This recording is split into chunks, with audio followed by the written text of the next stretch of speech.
Hola, soy Hernán Avendaño Cruz y le doy una cordial bienvenida a la Biblioteca de Hernán.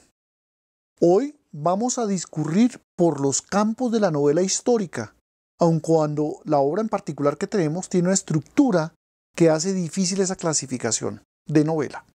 Nuestro invitado es Éric Vuillard con su obra 14 de julio, publicada por Tusquets Editores en la primera edición para Colombia en julio de 2019. En francés fue publicada originalmente en 2016.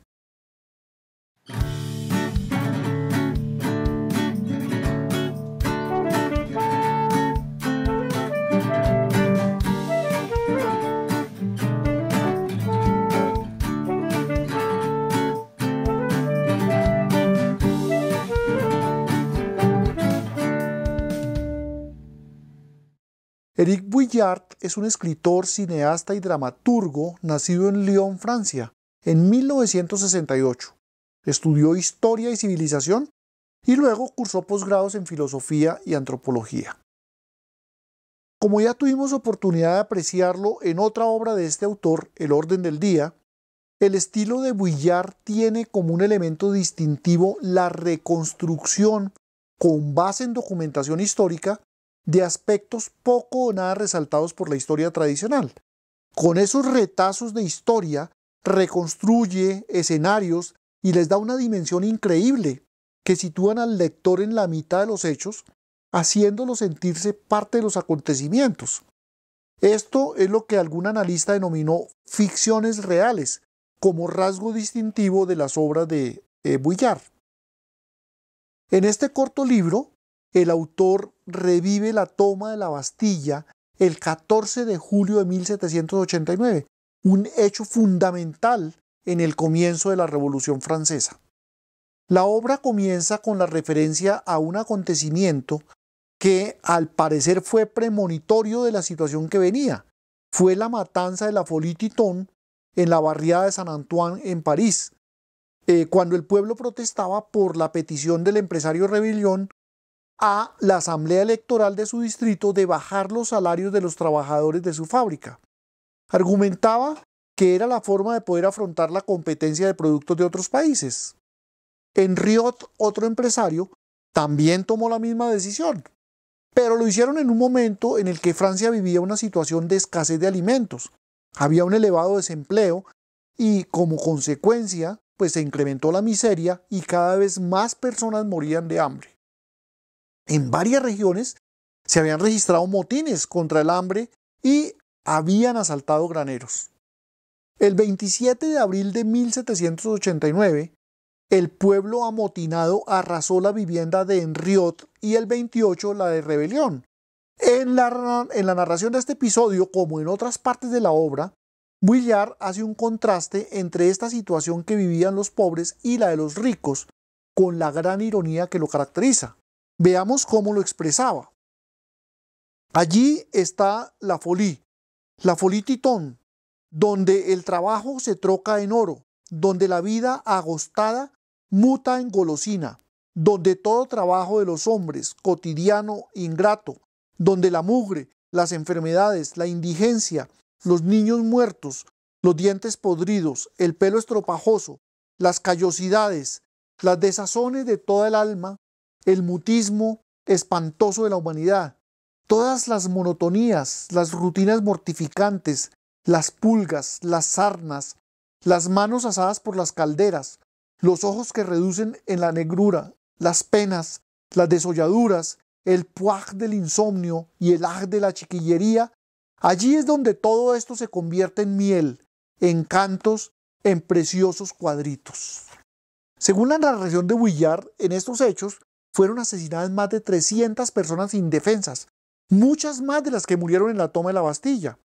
Con su característico humor negro o satírico, Vuillard comenta que existen datos pormenorizados de los daños que ocasionó el amotinamiento popular en la propiedad del empresario en materia de sillas, vajillas, cuadros, cortinas, trajes de Monsieur Rebellion, etc., pero no hay una documentación sobre el número exacto de muertos y heridos, su identidad, sus oficios o sus familias.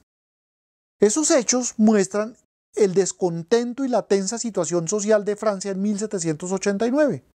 Con su estilo irónico, Vuillard nos muestra tal tensión contrastando las marcadas diferencias entre el pueblo llano y la lujosa vida de la nobleza. La novela da paso a una recreación detallada de los hechos ocurridos desde el 12 al 14 de julio, documentando nombres, profesiones y pedazos de historias personales.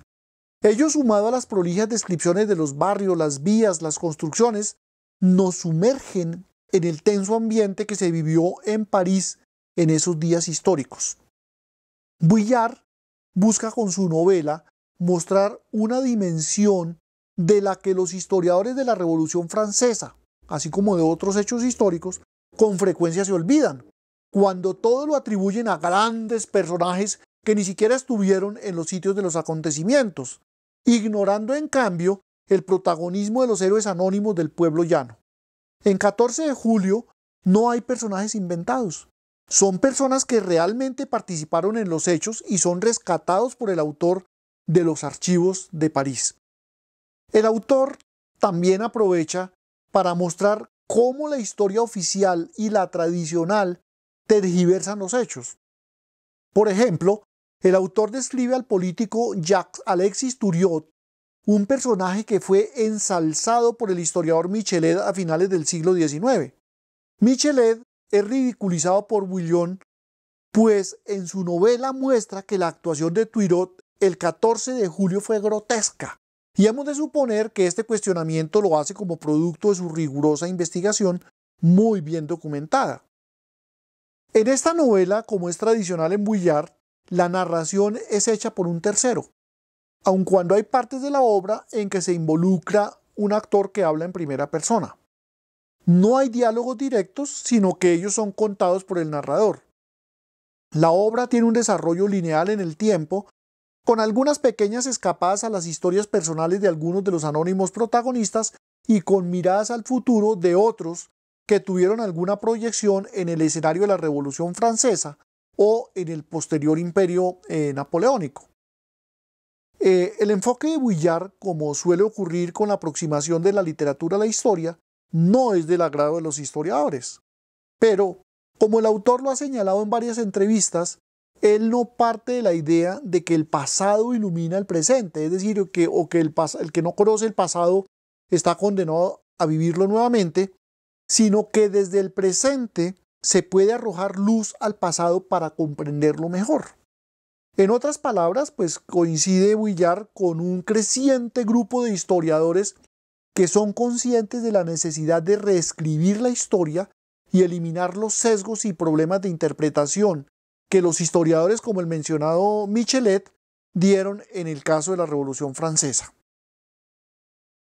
En mi opinión, este es un libro de gran interés de un autor que apenas se empieza a conocer en los países de habla hispana.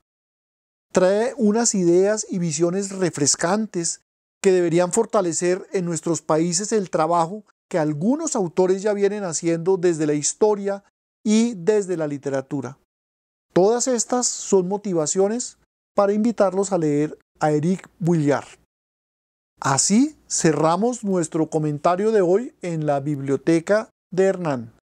Como siempre, la invitación al like si el video le gustó y de igual manera una cordial invitación a difundir el canal, a remitir sus comentarios y a seleccionar su preferencia para recibir las actualizaciones de la biblioteca de Hernán. Hasta nuestro próximo libro.